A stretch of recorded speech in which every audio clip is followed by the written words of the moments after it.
Okay, so in order to change the aspect ratio, firstly let's select our clip. So you can just select your clip on the timeline or just click it once, because if you click double it will pop up here and we don't want that. So there we go.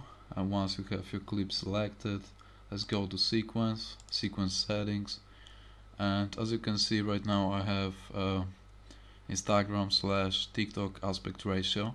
So in order to change it to YouTube video aspect ratio, we would like to go with 1280 frame size and 720 horizontal. So we'll get 16:9 aspect ratio. So I'm going to click on OK now. Let's click on OK once again, and as you can see we have a pretty regular aspect ratio for YouTube video. So if that tutorial was helpful, you can leave a like and subscribe to the channel, and hope to see you in the next one. Peace.